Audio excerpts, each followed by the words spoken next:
work that would sort of galvanize everything going around that subject and provide the necessary direction to policymakers, to researchers, and to others who work in this field. And we're very hopeful that as a commission, we will be able to achieve this with our report. I'm particularly excited about this meeting because it offers us the opportunity to interact with some of the implementers at the political level, at the institutional level, and then even at the research level, such as what we're doing now, and the feedback that we also get from you, the audience, is also very critical in informing the kind of information that goes into the Commission's work. So thank you very much once again for coming.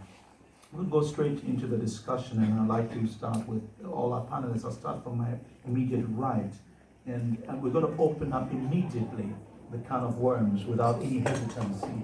The subject of what is One Health. It is a tempting question which we could spend the whole day discussing. Nonetheless, I'm going to afford the panelists barely a minute each in their own words to tell me how you would define One Health operationally as a scientist. So, Jakib. Could I have that slide, please?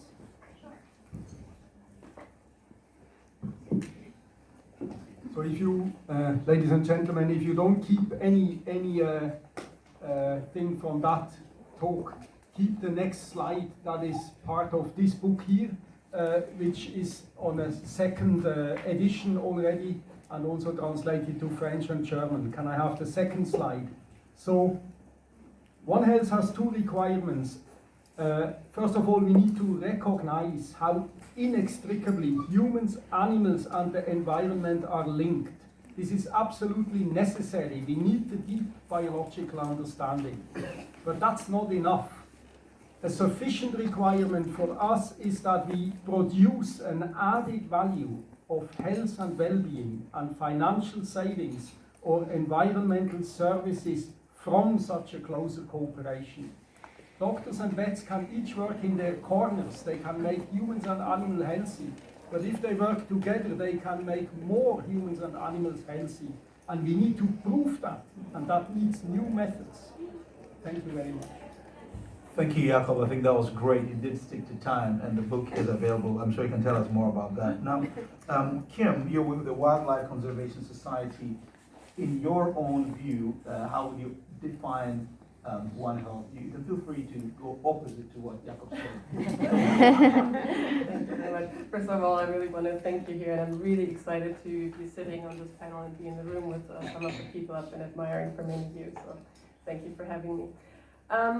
I have to say, or start out, that so the question to me is kind of difficult to answer because I cannot say or decide what One Health is. I can only say what I would like it to be, and that it currently is not what I personally would like it to be. So for me, it is not as it started out with the Manhattan Principles in 2004. In the last 15 years, it has very narrowly focused on the interface of human and animal health. And that is, to me, very often, sometimes it's a lot more, and I don't want to discredit a lot of the amazing work that many of my colleagues are doing out there.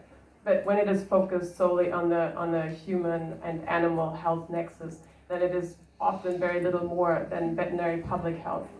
And then I wonder, what is it? What is the added value really? So unfortunately, over the last 15 years, the environment has dropped down or is now limited to how it negatively impacts humans. So I would love to see One Health being more than that, what it usually was, but it originally was in 2004. Thank you. Thank you. Thank you very much for that, Kim. Also nice and flexing. Timo, along the same lines, what's your personal definition or description operationally of One Health? Yeah, thank you. And I first of all also want to thank you for having me here.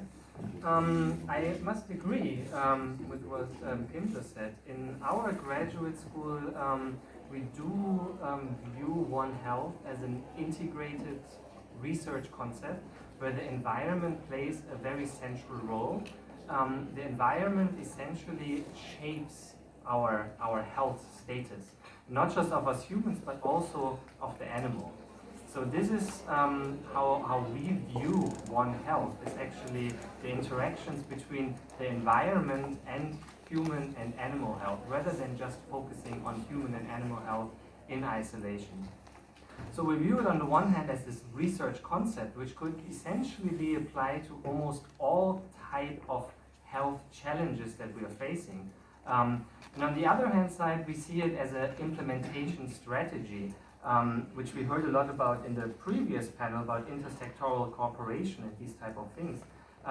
But there we need tools in order to actually make it operational on the ground. So this is the other side of One Health that we are working on in our graduate school. How can we actually make One Health happen on the ground and not just on the high policy level, but in reality? Thank you very much for that, Timo. And Chris, you've been working seriously on the Berlin principles. But with all that you've been doing on a personal level, how would you like to call One Health? What would you see? Yeah, so thanks very much also from my side for the invitation to be here. So I'm a wildlife veterinarian. I've spent the last 30 years working with wildlife. And the way I see One Health, both in my position now for a large conservation NGO and in my academic career as the head of the conservation medicine in Vienna, we're really interested in the costs associated with the health of wildlife, and we're interested both from the pathogen side and from the host side. And these costs are massively linked to the environment, to human drivers. That's temperature change, that's mostly land use change, agriculture. To omit this from a concept of One Health is really, I think, is negligent. So we really need to pull that back in, and I can just reinforce what both of you have said. We need to have the social sciences integrate the economists. We need to really have a One Health that crosses disciplines. We can't afford to simplify it to veterinary medicine and human medicine. That's really much, much too constrained. Thank you very much, Chris. And Barbara, after listening to your TED Talk now, I get to listen to you live. So what would you say One Health is from your viewpoint? Right. So, is it on? Yeah, it's working? We can borrow the microphone, perhaps. Yes, thank you. To me, One Health is a lens that can allow us to understand and more thoroughly and effectively approach absolutely any human medical problem and animal medical problem. And from that point of view, what I'm really saying specifically, I mean, I am a physician, I'm a cardiologist, and I'm a psychiatrist, although I practiced cardiology for over 20 years. And when I first learned about One Health, it was primarily about zoonotic diseases, infectious diseases, as though the only point of intersection between human and animal health and disease was pathogen-based. And of course, that's not the case. So I would say that One Health represents this lens through which we can better understand heart disease, cancer, reproductive issues, fertility, pediatrics, and even psychiatric conditions on both human and animal side. And in fact, I would even go so far as to say, when you consider that our species it's a 200,000-year-old species, and yet we walk around, we have our lives with physiology, which renders us vulnerable to all of our diseases. We walk around with physiology of our animal ancestors and contemporary animals that are hundreds of millions of years old. I would say that without a One Health approach, it's impossible to fully understand and optimally approach any medical problem, and I don't believe that that's overstated. And I hope that we can get into that today. The final point I wanted to make is just that I think One Health is an opportunity for us to move past human exceptionalism. And human exceptionalism is really embedded in medical education. We'll talk about them more later, but a lot of it has to do with just unexamined assumptions about the uniqueness of human disease. And as physicians, from cardiologists, pediatricians, OBGYNs, the entire world of clinicians, investigators, and medical educators become aware of that, it really allows for us to make kinds of connections that without a One Health approach, we will never be able to make. Thank you very much, Barbara. So if I two key words I get from the panel is the environment, is one line, and then the other is a lens. Environment and lens. I'm sure we will unpack these as we move along. But I'd like to ask a question very specifically to you, Jakib. And we've been talking, or there is discussion around environmental health and then planetary health, and there's also One Health. Now the question is, if you do not understand these concepts and how distinct they are, now with us talking about the Global Action Plan and the role that One Health could play in the Global Action Plan, we risk diluting the potential of a One Health approach. So from where you stand, can you just run us through very quickly, just about a couple of minutes, just 3 minutes or so, the distinction between environmental health, planetary health, and One Health? Yeah. Thank you very much. Could I have my last slide, please? I think it is easier to represent this concept in a Boolean diagram. So let us start in the center. You have the red ellipse, that is public health or human health. And then you have the green ellipse, that is animal health. And that direct intersection where they can join forces, that is what I would call One Health at the outset. And I tell you, it is already enough difficult to work between human and animal health. There is still enough work for One Health alone, just between doctors and vets, because it doesn't work. Doctors don't usually want to work with veterinarians. That is my experience of 20 years of work.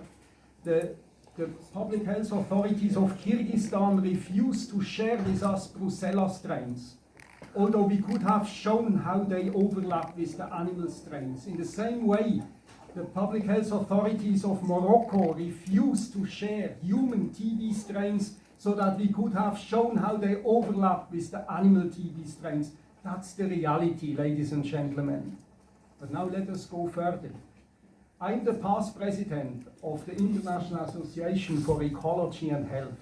And the approach of ecosystem health, ecosystem approach to health definitely includes what you guys say. We involve the ecosystem in all what we want to achieve in health. That is the fundamentals of ecosystem health.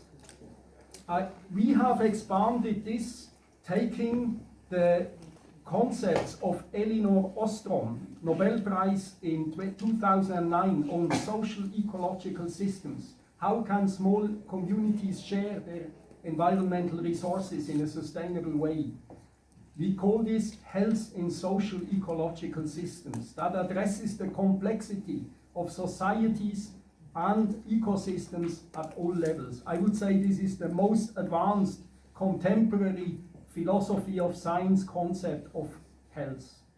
Now comes planetary health. Planetary health has the aspiration to show the linkage of major global changes like climate change or global migration or large other phenomenon on health. Now, you know, I'm doing a lot of mathematical modeling of these kind of problems, and I tell you, to simulate an animal-human interface is reasonably feasible.